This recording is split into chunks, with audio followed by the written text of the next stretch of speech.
আজকের পর্বে করলা দিয়ে আমি একটা রেসিপি তৈরি করে দেখাচ্ছি আপনাদের। আর যারা করলা খেতে ভালোবাসেন না তারাও এই করলার রেসিপিটা চেটে পুটে খেয়ে নেবে। এই রেসিপিটা এতটাই টেস্ট। তো জানি এটা এক একজন এক এক রকম করে রান্না করেন, তবে আমি কিভাবে রান্না করি একবার মিলিয়ে দেখতে পারেন। আসসালামু আলাইকুম বন্ধুরা, আশা করছি সবাই অনেক ভালো আছেন। আমি জাকিয়া সুলতানা পাঁচবিবি থেকে বলছি। তো আমি প্রথমে এখানে করলা নিয়েছি। করলাগুলো খুব সুন্দর পাকা ছিল, ভিতরটা লাল টুকটুকে। আর কিছুটা আলু কুচি করে নিয়েছি, তার সঙ্গে ছোট ছোট দেশি আলু এগুলো। আর নিয়েছি কয়েকটা রসুনের কলি। আর এই রসুনের কলিটা দিয়েই আজকের রান্নাটা হবে। তো ভিডিওটা যারা আজকে প্রথম দেখছেন, আমার চ্যানেলে নতুন এসছেন, তাদেরকে বলবো চ্যানেলটি সাবস্ক্রাইব করে পাশে থাকা বেল আইকনটি বাজিয়ে অল অপশনে একটা ক্লিক দিবেন। তাহলে আমার চ্যানেলের নিত্য নতুন ভিডিওগুলো আগেভাগেই আপনার কাছে পৌঁছে যাবে। আর যারা আগে থেকেই আছেন তাদেরকে জানাচ্ছি অসংখ্য ধন্যবাদ। আর ভিডিওটি একটি লাইক দিয়ে দয়া করে কন্টিনিউ করবেন। আর ভালো লাগলে অবশ্যই একটা কমেন্ট করে যাবেন। আমি রসুনটা হামানদস্তানে থেতো করে নিয়েছি। এখন একটা কড়াইয়ের মধ্যে আমি সর্ষের তেল দিয়ে দিলাম, রসুনের কলিগুলো থেতো করে নিয়েছি সেগুলো দিয়ে দিলাম। আর তার সঙ্গে ছোট্ট একটা পেঁয়াজ কুচি করে নিয়েছি, আর গোটা পাঁচেক কাঁচামরিচ চিড়ে নিয়েছি মাঝখান থেকে, সেটা দিয়ে দিলাম। এগুলো একটু তেলের মধ্যে ভেজে নিচ্ছি। আর এখন গোটা জিরা ফোড়নের জন্য দিয়ে দিলাম। গোটা জিরাটাও একটু ভালো করে ভেজে নিব, যাতে সুন্দর হয়ে জিরাটা ভেজে যায়। জিরাটা ভাজার সময় একটা সাউন্ডই হয় ফুটে ওঠার।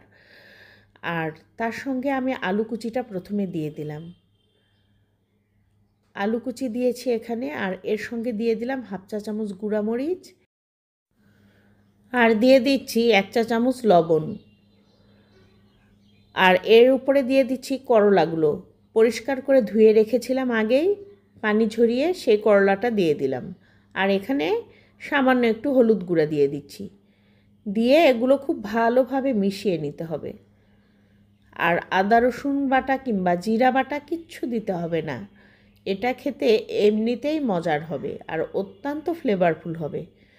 সুন্দর করে এগুলো মশলার সঙ্গে মিশিয়ে নিয়ে এখন আমি ঢাকনা দিয়ে ঢেকে দেব। পাকা করলাটা এইরকম করে আমাদের বাড়িতে আমার মা আগে প্রায়ই রান্না করে দিতেন। একটু খুঁজলেই শীতকালে কিন্তু বাজারে বেশ পাকা পাকা করলা পাওয়া যায়, ভেতর থেকে পোক্ত হয়েছে এরকম করলা, কিন্তু তেতেও কম লাগে। তো এই সময় এই রকম করে করলাটা ভেজে রান্না করে খেলে খুবই ভালো লাগে। একদমই তেতো থাকে না, খেতেও চমৎকার হয়, কেউ বুঝতেই পারবে না করলা খাচ্ছে। যে কোনো দিন করলা খায়নি সেও খুব খুশি মনে করলাটা খেয়ে নেবে। তো দেখতেই পাচ্ছেন ঢাকনা দিয়ে ঢেকে রেখেছি, এক ফোঁটাও পানি দেইনি।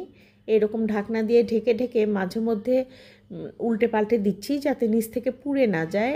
আবার এরকম করে সেদ্ধ হওয়া পর্যন্ত রান্না করে নিচ্ছি।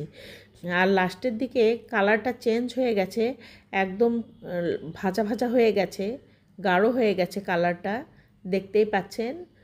তো আমার ভাজাটা একদমই হয়ে গেছে, আমি লবণ ঝাল সব কিছু চেক করে নিয়েছি। ছোট্ট কিউট একটা কড়াইয়ে এটা আমি সার্ভ করে নিয়েছি। ভীষণই মজার এই ভাজি, একবার অবশ্যই ট্রাই করবেন। যারা করলা খেতে ভয় পান তেতোর জন্য, তারা এই রেসিপিটা একবার হলেও ট্রাই করে দেখবেন। তেতো একদমই থাকে না, তবে করলা নির্বাচনের সময় অবশ্যই পাকা করলা নেবেন। এতক্ষণ ধৈর্য ধরে আমার সঙ্গে থাকার জন্য আপনাদেরকে জানাচ্ছি অসংখ্য ধন্যবাদ। তো বন্ধুরা, সবাই ভালো থাকবেন, সুস্থ থাকবেন। দেখা হবে নেক্সট ভিডিওতে, যদি বেঁচে থাকি ইনশাআল্লাহ। আল্লাহ হাফিজ।